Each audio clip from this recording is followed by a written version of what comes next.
छोटू सिंह जी। आदरणीय सभापति महोदय,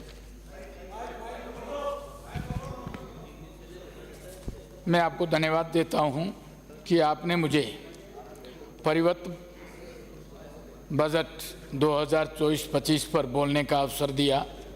उसके लिए आपका बहुत बहुत धन्यवाद ज्ञापित करता हूं। माननीय परिवर्तन बजट में हमने पढ़ा सुना, उसमें सबका साथ सबका विकास पर विशेष जोर दिया गया है। इस बजट में हर क्षेत्र हर वर्ग देखने वाला बजट मिला है। मान्यवर, साथ ही किसान, बेरोजगार, युवा, आमजन के लिए, इसके साथ जो राजस्थान के अंतिम पंक्ति में बैठे हुए महान को इस बजट में बहुत सारा लाभ मिलने के लिए है।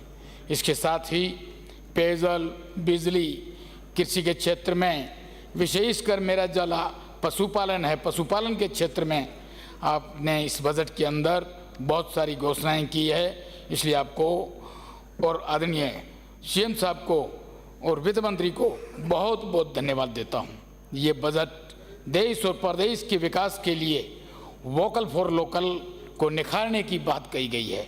आने वाले 5 साल में हम सभी श्रेष्ठ राजस्थान में रहकर नए राजस्थान को देखेंगे, इस प्रकार का बजट है। मान्यवर, किसान, महिला, युवा सभी वर्गों के लिए बेहतरीन जीवन होगा। आदरणीय विकसित राजस्थान की तरफ से ये बढ़ेगा। मान्यवर, मैं भारतीय राजनीतिक में एक ऐतिहासिक वर्ष है, जिससे आदरणीय प्रधानमंत्री नरेंद्र भाई मोदी जी को लगातार तीसरी बार भारत को समर्थ भारत की विकसित भारत बनाने के लिए जनता जनार्दन ने आशीर्वाद दिया। मैं माननीय सभापति महोदय, ये हमारे आदरणीय पीएम मोदी जी के विकास की सोच का फल है। आज विदेशी लोग भी भारत को जिस सम्मान की नज़रों के साथ देखते हैं, ये सिर्फ पीएम मोदी जी के आयामों का बजट है। आदरणीय मोदी जी की गारंटी देश को भरोसा है, इसलिए भारत की जनता ने उन्हें आशीर्वाद प्रदान कर विश्वास कर जताया है। आने वाले समय में माननीय मुख्यमंत्री भजनलाल जी के नेतृत्व में राजस्थान सरकार सुशासन, जन कल्याण की धारणा पर विकसित राजस्थान की दिशा में आगे बढ़ेगा, ऐसी हमारी सोच है। माननीय सभापति महोदय, इस वित्तीय वर्ष में प्रारंभ से ही लोकसभा चुनाव की आचार संहिता लागू होने के बाद में भी 53% से अधिक बजट की घोषणाएं तथा संकल्प पत्र की 45 बिंदुओं पर कार्रवाई पूरी की जा चुकी है। इसके लिए माननीय मुख्यमंत्री जी को और माननीय वित्त मंत्री जी को बहुत बहुत धन्यवाद देता हूं। विशेषकर देखा जाए आदरणीय एलपीजी के 450 में होना, किसान सम्मान निधि जो किसान के लिए जरूरी है उसको 6000 से 8000 करना, इसके साथ में विशेषकर आम जन के लिए ये था कि पेट्रोल और डीजल की कीमतें कम होगी, उस सभी दोनों ही पेट्रोल और डीजल की रेटों को कम करना। उसके साथ गेहूं की एमएसपी पर 125 रुपये का विशेषकर बोनस देना, ये बहुत बड़ा काम है।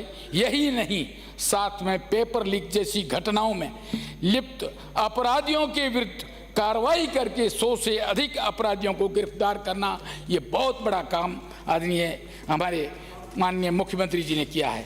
माननीय सभापति महोदय, मैं धन्यवाद देता हूं माननीय मुख्यमंत्री जी भजनलाल जी को और उप मुख्यमंत्री वित्त मंत्री आदरणीय दिया कुमारी जी को, कैसे बजट भाषण में आपने मेरे विधानसभा जैसलमेर के लिए बहुत सारी घोषणाएं की है।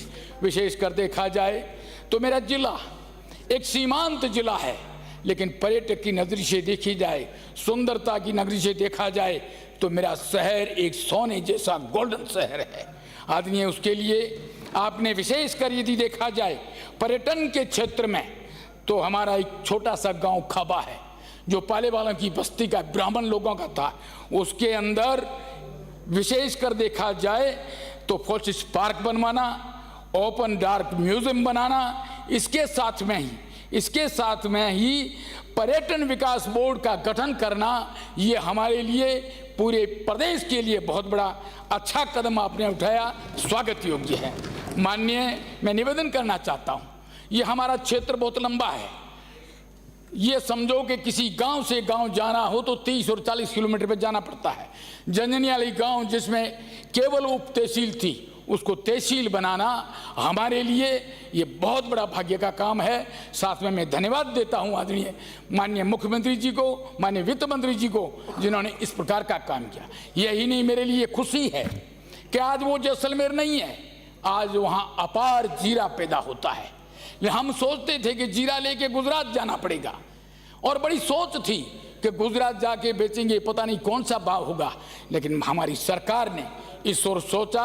माननीय मुख्यमंत्री जी ने, माननीय वित्त मंत्री जी ने हमारे जैसलमेर में कृषि के लिए जीरा मंडी की घोषणा की। इसके लिए आपको बहुत बहुत धन्यवाद देता हूँ आदरणीय। ये भी नहीं है, युवा विकास संकल्प कल्याण के लिए पॉलिटिक कॉलेज है जिसमें हर बच्चा हुनर सीखता है और उसमें कुछ ऐसी कमियां हैं, कुछ विषय पूर्व सरकार के समय नहीं थे, लेकिन नवीन संकाय खोलना, उसके साथ में सीटों की वृद्धि करना और एक और बहुत अच्छा काम किया, 25 बेड क्षमता वाला नशा मुक्ति के लिए केंद्र बनाना, ये हमारे लिए बहुत बड़ा काम किया है। मैं इनको इसके बारे में भी बहुत बहुत धन्यवाद देता हूँ। यही नहीं, ऊर्जा के क्षेत्र में जैसलमेर बहुत बड़ा क्षेत्र है और उसके अंदर कई केवी की लाइटें पैदा होती है। हम प्रदेश की भी पूर्ति करेंगे, यहाँ तक कि राष्ट्र की भी पूर्ति करेंगे। उसके लिए मैं चाहता हूँ आदरणीय, आपने घोषणा तो 132 की डांगरी में की, वो स्वागत योग्य है, लेकिन मैं चाहता हूँ कई कंपनियां वहाँ आ गई और वो कंपनियां केवल इस हिसाब से बैठी है कि किसी प्रकार से इस जमीन को हड़पी जाए। हमारे पुरखों ने बहुत बड़ी मेहनत मजदूरी करके उस जमीन को संचय करके रखी थी। ऐसी सोच नहीं थी कि इस जमीन का कोई दूसरा मालिक था।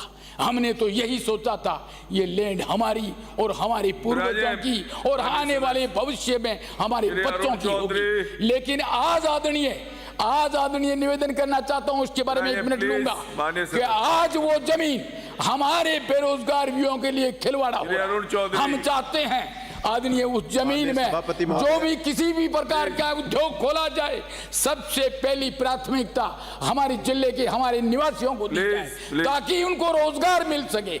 ये मेरे लिए और प्रदेश के लिए बहुत बड़ा मुख्य काम है आदरणीय। ये भी नहीं, अरुण चौधरी।